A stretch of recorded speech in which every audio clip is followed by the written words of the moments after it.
Well, good morning and welcome to The Well. If we haven't had a chance to meet yet, my name is Danny. I am one of the pastors here. I'll add my welcome on top of the ones you've got from Philippe, from Sadie, from anyone that's been with us, and welcome you. Maybe it was welcome at the door from the stage, wherever it is. We're just glad you're here. We're going to get into the sermon and get into the topic of beginning again. But before we do, I want to quickly celebrate something that we told you we would celebrate, which is our Christmas Eve offering.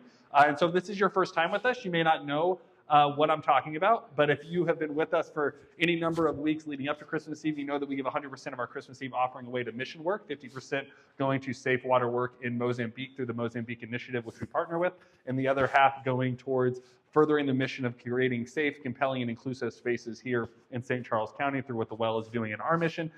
And so I'm really excited to share that we raised $5,000 on Christmas Eve to be able to give that away. And so $2,500, is going towards safe water work.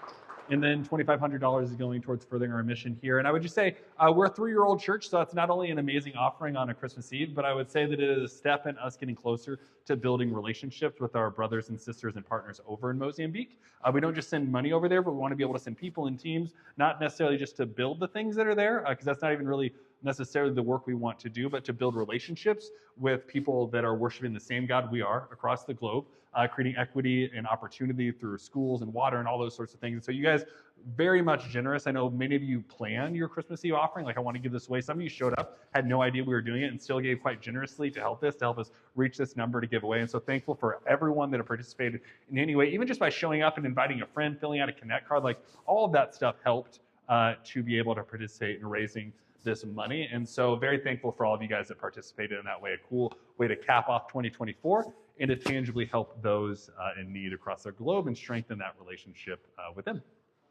But with that in mind, today we are kind of kicking off. We did a digital service last week as we kind of initially dipped our toes into this beginning again sermon. But today we're kind of kicking it off for our first time in person. I'd add to what Philippe said, it's just good to be back in service with you. It feels like we've been out of church for like years, and it was only like one Sunday that we weren't here. So it's good to be back with you. I miss seeing your faces, seeing new faces. And so cool to be back in this space and be together as we dive into this together. And I would give you what our sermon in a sentence, kind of our big idea for today, which is this, that God's radical love offers all of us, and hear that word, all of us, a chance to begin again.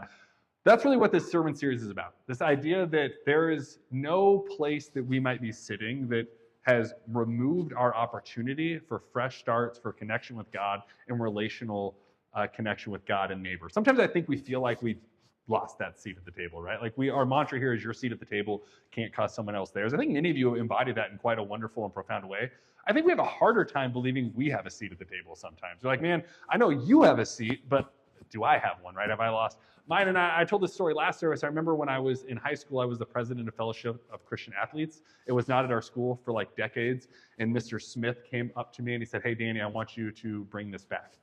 And I was like, I think you picked the wrong Danny, right? Like I was like pretty new to church at this point. And so I was like, I don't know if you want me, but I reluctantly said yes. We got it going. We grew. It went really, really cool. New people came to this, like people that were athletes and non-athletes came, people that were already Christian. There were people that were kind of like our church exploring faith for the first time.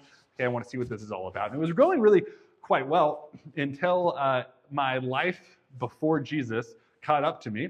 And one of the adult leaders led what I would call as like a minor coup to get me out of leadership. And he said that I had messed up too many ways and I lost my seat at the table. Not only in leadership, they said you can't be the person leading FC anymore, but you can't attend anymore. Like you've done these things that make it so you don't have a seat at the table. And I've talked about this a lot, like origin stories impacting how we like navigate our faith. That was a big origin story moment for me, how I understood grace and God. But I remember pulling back from this and wondering like, what is the threshold of grace and what is the threshold of line to which God is inviting me to engage? Like I lost my seat of leadership. Am I still allowed to participate? That was an interesting question that I wasn't really sure the answer to. And then I asked myself, well, I lost this role in leadership. Could I be in leadership anywhere ever again? Like, what is that going to look like? And I do want to caveat, I did not like murder anyone. So it's not like I did something like crazy. But it was something that like as a high school leader, they were like, this is not congruent. They would say not compatible with a Christian leader. And so they said, we need you to get out of this. And what I want us to look at today is a story of someone wrestling with the extravagance of grace, both in their own life and in the lives of those around them. We're going to look at the story of the prodigal son, as Philippe said. But we're not just going to look at the prodigal. We will look at him. We're going to look at the father in the story. We're also going to look at a character that we often overlook, which is the older brother, and how he engaged in this as we look at not only our seat at the table, but how we engage with other people having seats at the table. So the scriptures won't be on the screen, but if you want to open up your Bibles, we're going to be in the Gospel of Luke.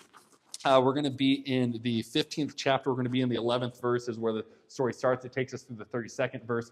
And if you're interested, the app, we put the Bible app back into our app. And so if you want to go into the Well 636 app, there's a Bible in there. You can follow along. And then when the sermon comes out, it'll actually be linked there. So you can always see the sermons that connect to any given topic that we talk about. But the story starts off with this father and son. The younger son goes to this father and he says, Dad, I'm ready for my half of the inheritance. I'm ready for you to give me what's mine. More or less, you were dead to me, right? Like, and that would have culturally been true then, right? To go and to ask your father for your half of the estate. You're saying, like, can I jumpstart to the point where you die so I can get this? Like, that's essentially what was said then. But that would be true now. Like, I remember when I went to my grandparents' house when I was like 9 or so, and I asked my grandfather if I could have a watch of his that I really liked when he died. He didn't take it super well, right? Because he's like, why don't you just hang out with me now, right? Like, why do you want this thing when I'm dead? Like, to him, I was like, this watch is really cool. I have this watch still. I love it. And I was like, I really want this because it's a keepsake, something to remember him by. He only took this as, I'm not dying fast enough, right? That's really what it sounded like, right? Now that I look back as a 9-year-old, I wasn't the most emotionally intelligent person that ever at that point. But I look back, like that was what was happening there. And kind of what's happening in this prodigal son story, right? The son is going to the father and he's like, my life would be better if you just died a little bit faster because you're not, and I'm not interested in killing you. I would like my half of the inheritance, my half of the estate. Can you give it to me? And the father obliges. So the father gives his son his part of the estate, and the scripture tells us that he goes off to a distant land. And I love that part of it. Like, I think we skip over words sometimes that are important. Like, it doesn't say he goes to the town next door. It doesn't say that he goes to the casino across the river. It doesn't say that he goes to hang out with the people across the street. He goes to a distant land. And sometimes I think when we're like ready to evacuate something, we're like, I need to get as far away from this as possible. I remember when I was in college, I had just broken up with my longtime girlfriend. And I was like, I need to get as far away from where I'm at as possible. My college was in Oregon. And so I was like, I'm only working in places in New York State. I'm like getting as far away from Oregon as possible. I want to go to a distant land. I didn't want to go just down the road. And this is kind of what's happening in this story. And so we see that it says he goes to a far off land. He goes to a distant land. And in this distant land, he spends his money on extravagant living. And eventually he runs out. He runs out of finances. He runs out of resources. And the story tells us that he was in need. And I find that also to be interesting because probably for the first time in his entire life, he's in need, right? We get, at least through the context of this story, that paints a picture that he was pretty well-to-do. If we fast forward to the end of the story, as he comes back, he spends all of his inheritance. His dad welcomes him back with as many riches as he had when he left, right? So it tells us that he's pretty financially stable. And so for the first time in his life, emotionally, spiritually, relationally, economically, he is in need. And he does what many of us do when we're in need, is he cries out in desperation. So he looks around to the community. He's like, well, there are citizens of the land that need workers, and so I'll hire myself out to one of these guys. And you know what I'll do? I'll feed the pigs.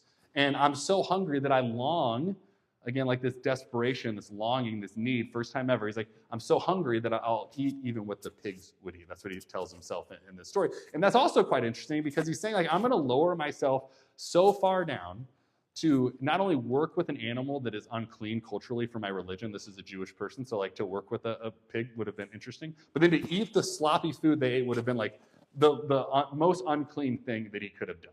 But this is a humbling act. Like he goes and he's like, I'm going to do all these things that I would have never considered doing. I'm going to diminish my own self-worth. I'm going to do all these things because I've thrown everything away, and I'm going to drop myself to this level. And then starting in verse 18, he works up this idea of this speech he's going to give to his father.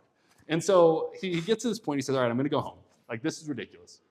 I'm eating food that pigs are eating. Like, I'm better than this. Not much better than this, but I'm better than this. And this is what I'm going to do. I'm going to go home and I'm going to say to my father, I've sinned against heaven and I've sinned against you. I'm no longer able and deserve to call myself your son. But if you would, take me as one of your hired hands and I'll work for them. So he's like, doesn't even really see himself as like valuable to get the seat he once had.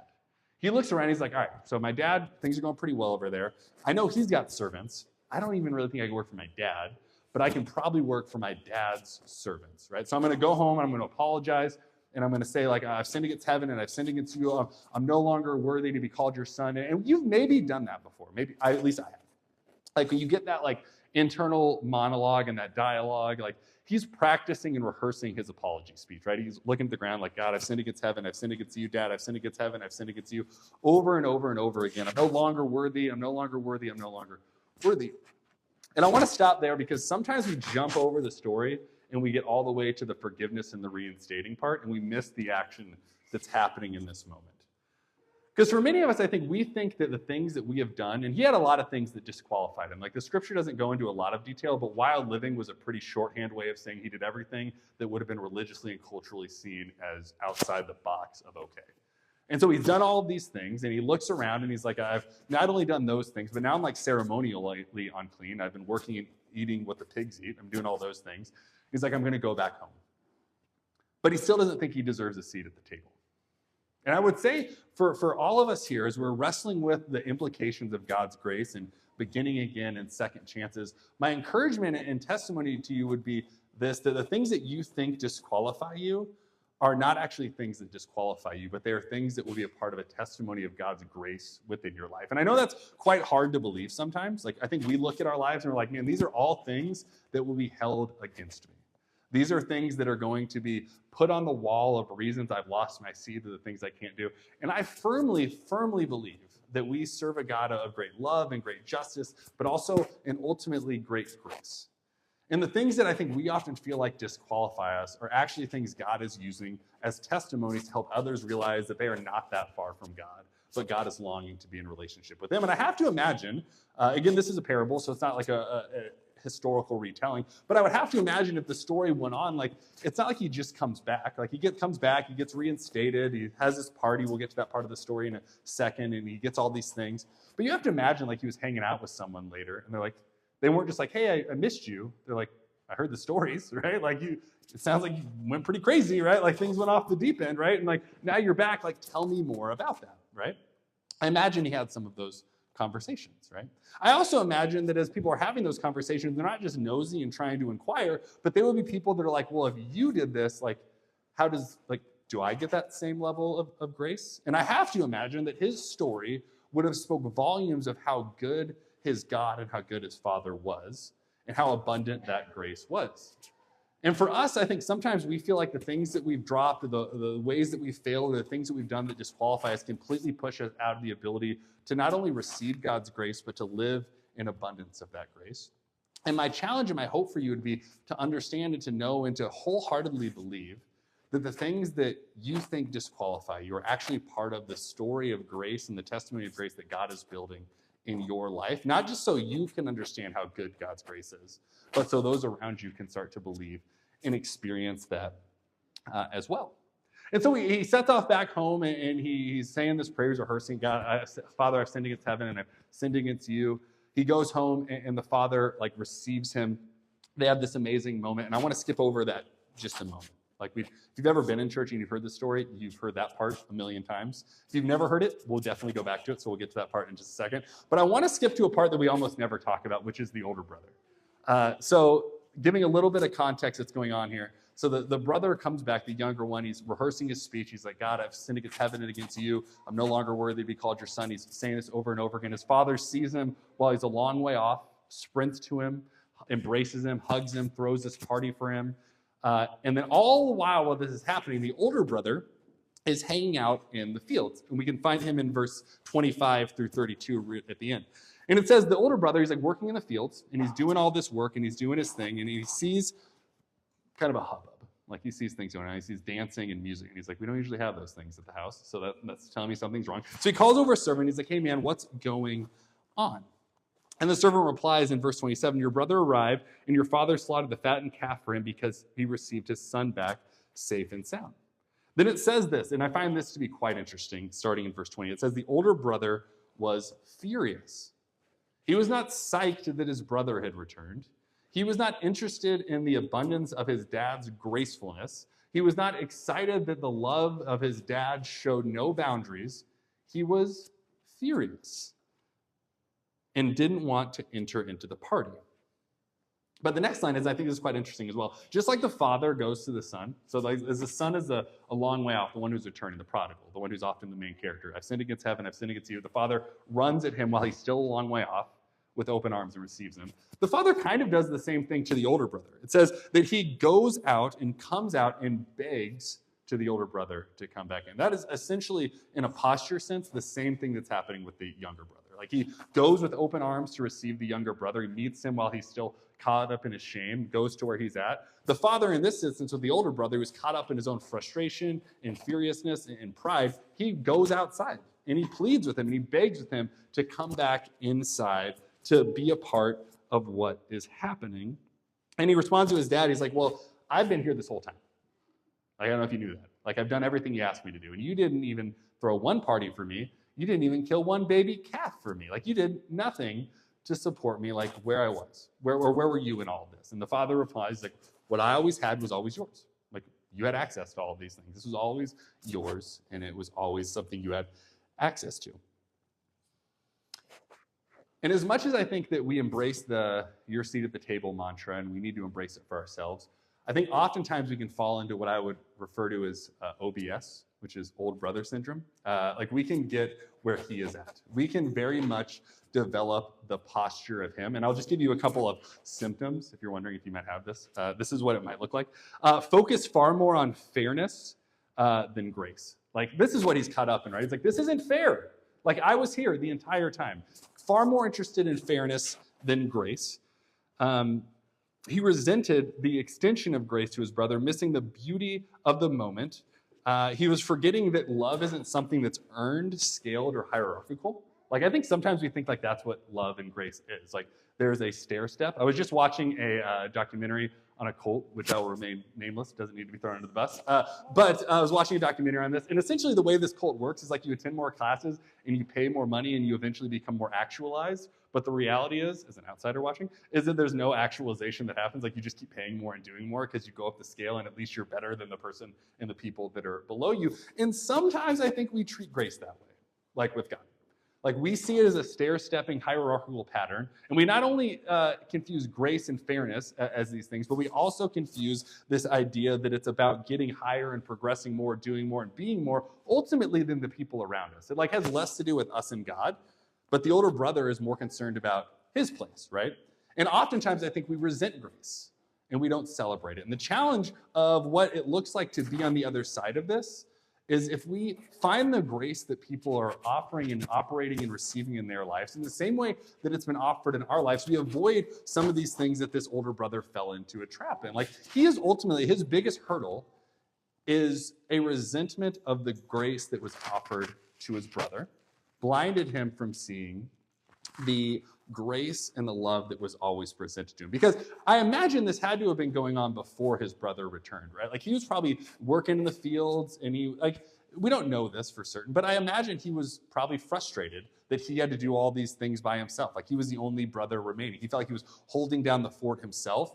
And even though he didn't name it, he probably had some resentment there. And then the moment his brother comes back, his dad drops everything and embraces him with love and grace. And he's like, well, now this is the most ultimately unfair of all of these things.